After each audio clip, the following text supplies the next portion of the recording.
गुढीपाडव्याच्या निमित्ताने दरवर्षी भव्यदिव्य पद्धतीने साजरी होणारी हिंदू नववर्ष स्वागत यात्रा यंदा विशेष संकल्पनेवर आधारित असणार आहे।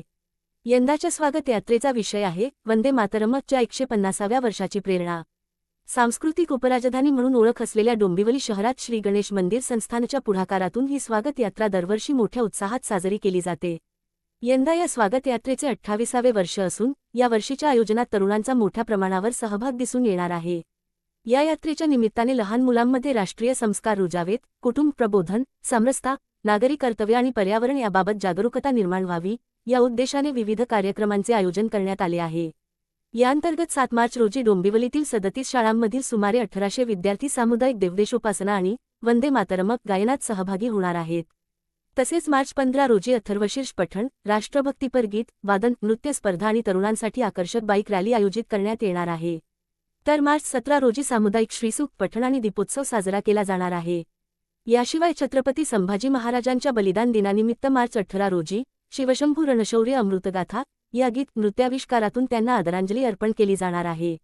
गुढीपाडव्याच्या दिवशी म्हणजेच मार्च 19 रोजी सकाळी 7:15 वाजता भागशाळा मैदान येथून स्वागत यात्रेला प्रारंभ होईल। कल्याण डोंबिवलीच्या महापौर हर्षाली चौधरी यांच्या हस्ते श्री गणेशाची महापूजा करण्यात येणार असून ढोल ताशांच्या गजरात श्री गणरायाच्या पालखीचे प्रस्थान होईल। भागशाळा मैदान पंडित दीनदयाल पथ, द्वारका हॉटेल, रेल्वे मार्ग, शिवमंदिर पथ, राजेंद्र प्रसाद पथ, 4 रस्ता मनपाडा रोड, बाजीप्रभू चौक, फडके पथ आणि आप्पा दातार चौक या मार्गे ही भव्य स्वागत यात्रा मार्गक्रमण करणार आहे। यंदाच्या स्वागत यात्रेत सुमारे 100 संस्था विविध प्रकारे सहभागी होणार असल्याची माहिती आयोजकांनी दिली आहे। तसेच ठाणे पोलीस आयुक्त आशुतोष डुंबरे हे प्रमुख अतिथी म्हणून उपस्थित राहणार आहेत। नमस्कार, ही डोंबिवलीची आणि डोंबिवलीकरांची स्वागत यात्रा आहे। गेली कित्येक वर्ष बऱ्याच संस्था आपल्या स्वागत यात्रेत सहभागी होत आहेत। यावर्षी काही जुन्या, काही नव्या, मागच्या काही वर्षात सहभागी न झालेल्या संस्थासुद्धा यावर्षी स्वागत यात्रेत सहभागी होतील। यात्रेत कुठेतरी एकरूपता, नाविन्य, काहीतरी एकसंधपणा यावा म्हणून यावर्षी आम्ही असा प्रयत्न करतो की एक लोगो सगळ्या संस्थांना द्यावा, जेणेकरून बाहेर जो बघेल त्याला ती स्वागत यात्रेची थीम काय किंवा संकल्पना काय आहे हे लगेच त्यांना कळेल। यावर्षीची आपली संकल्पना जी आहे ती वंदे मातरम ही संकल्पना आहे। आणि यावर्षीचं वैशिष्ट्य असं आहे की आचार्य नाशिकचे जे आहेत काळा मंदिराचे महंत सुधीरदासजी महाराज जे महामंडलेश्वर आहेत ते आपल्याकडे यावर्षी विचार मांडायला, तरुणांना प्रेरणा द्यायला आदल्या दिवशीचा जो कार्यक्रम आहे संभाजी महाराज बलिदान दिवसाचा, ज्या दिवशी आपण सगळे डोंबिवलीतले सगळे लोक एकत्र मिळून छत्रपती संभाजी महाराजांना अभिवादन करतो, त्या कार्यक्रमात प्रमुख वक्ते म्हणून ते आपल्याला लाभलेले आहेत। आणि दुसऱ्या दिवशीचा जो आपला कार्यक्रम आहे मुख्य स्वागत यात्रेचा, त्या दिवशी भारतीय प्रशासन सेवेतले आशुतोष डुंबरे जे ठाण्याचे आपले पोलीस आयुक्त आहेत ते आपल्यासोबत त्या दिवशी असतील। एकंदरीत सर्व तरुण, सर्व वयोगटातली सगळी मंडळी मिळून आपला स्वागत यात्रेचा जो कार्यक्रम आहे जो 7 तारखेला देवदेशोपासनेपासून सुरुवात होते, त्याच्यानंतर बाईक रॅली आहे, नंतर छत्रपती संभाजी महाराज बलिदान दिनाचा जो महत्त्वाचा अभिवादनाचा कार्यक्रम आहे, त्याच्यानंतर आपली स्वागत यात्रा अशा स्वरूपात संपन्न होईल।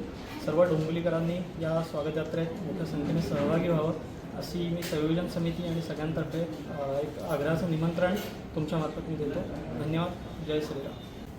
नमस्कार, गणेश मंदिर संस्थान डोंबिवली या स्वागत यात्राला जी सुरुवात 28 वर्षापूर्वी आम्ही केली आणि नंतर सगळ्या देश आणि विदेशामध्ये पण काही ठिकाणी आपापल्या परीने त्यांनी यात्रा साजरी करायला सुरुवात केली। यंदाचं आपलं हे 28वं वर्ष आहे आणि ह्या वर्षाचं महत्त्व किंवा संकल्पना जी आहे ती या आपलं वंदे मातरम या गीताला 150 वर्ष पूर्ण झाले। त्यामुळे या 150 वर्षाच्या अनुषंगाने आम्ही सगळ्यात संकल्पना आपण ठेवलेली आहे आणि त्याच्यामध्ये जास्तीत जास्त तरुणांचा कसा सहभाग असेल किंबहुना तरुणांचा सहभाग आणि शालेय विद्यार्थ्यांवर संस्कार व्हावेत म्हणून आम्ही प्रयत्न सुरू केलेले आहेत। आणि देवदेश उपासना हा पहिला उपक्रम, त्यानंतर राष्ट्रभक्तीपर समूहगीत, समूह नृत्य, एकल गायन ह्या असे वेगवेगळे प्रकार, तसंच वादनातले प्रकार अशा स्पर्धा आपण मुलांसाठी ठेवलेल्या आहेत। तरुणांची स्कूटर रॅली आम्ही गावामध्ये ज्या एरियामध्ये यात्रा जात नाही ही यात्रा तिथपर्यंत पोचायला पाहिजे म्हणून स्वागत यात्रेची रॅली आपण तिथे आयोजित केलेली आहे। आणि पाडव्याचा जो आदला दिवस असतो तो संभाजी महाराज बलिदान दिन असतो, तर त्या संभाजी महाराज बलिदान दिनाच्या दिवशी आपण जे वेगवेगळे कार्यक्रम सातत्याने करत असतो, आपली लोककला, आपली परंपरा ही टिकवण्यासाठी, ते पुढे वाढवण्यासाठी आपण वेगवेगळे कार्यक्रम करतो। तसं यंदा आम्ही तो कार्यक्रम केलेला आहे। त्याच्यामध्ये सुमारे 300 डोंबिवलीतल्या तरुण कलाकार, नृत्य कलाकार नृत्य सादर करणार आहे आणि त्याचप्रमाणे मानवी मनोरे असतील, योगा प्रात्यक्षिकं असतील, ढोल, लेझिम, ध्वज ही जी काही पारंपरिक वाद्य आहेत या सगळ्यांचं सादरीकरण अशी साधारण 300-350 म्हणजे किमान 600-750 मुलांचा हा एक सादरीकरणाचा कार्यक्रम आपण संभाजी महाराज बलिदान दिनाच्या दिवशी करणार आहोत। दुसऱ्या 19 तारखेला सकाळी आपल्या इथे महापूजा होते, रामाची पूजा होते, पंचांग वाचन होतं, गुढी उभारली जाते आणि नंतर डोंबिवलीतले मान्यवर किंवा आजूबाजूला आपण जे आमंत्रित करतो त्या आमंत्रित केलेल्या मान्यवरांच्या उपस्थितीमध्ये पालखीचं पूजन होतं। यावर्षी आदल्या दिवशी नाशिकचे महाराज आहेत, त्या महाराजांना सुधाकर महाराज यांना आपण बोलवलेलं आहे आणि दुसऱ्या दिवशी पोलीस आयुक्त माननीय आशुतोष डुमरे यांच्या हस्ते आपण पालखी पूजन करणार आहोत आणि मग स्थानिक सर्व लोकप्रतिनिधी मान्यवर हे गावातले सगळेजण येऊन ही स्वागत यात्रा सकाळी पालखी इथून निघेल। 7 वाजता भागशाळा मैदान इथून पालखी सुरू होईल आणि 10 वाजता या पालखी 10 ते 10:30च्या सुमारास आप्पादाता चौकामध्ये याचा औपचारिक समारोप होईल। सगळेजण ढोल ताशाच्या मिरवणुकीमध्ये वातावरणामध्ये मंगलमय वातावरणात पारंपरिक पोशाख करून सगळ्यांनी यावं आणि ह्या उपक्रमानिमित्त आम्ही जे काही वेगवेगळ्या ॲक्टिव्हिटीज ठेवल्यात त्या उत्सवामध्ये आपण सगळ्यांनी सामील व्हावं असं या निमित्ताने आम्ही या सगळ्यांना विश्वस्त मंडळ आणि संयोजन समितीच्या वतीने मी आमंत्रित करतो आणि आपल्याकडनं ही जास्तीत जास्त बातमी पोहोचेल अशी सगळ्यांना विनंती करतो। धन्यवाद।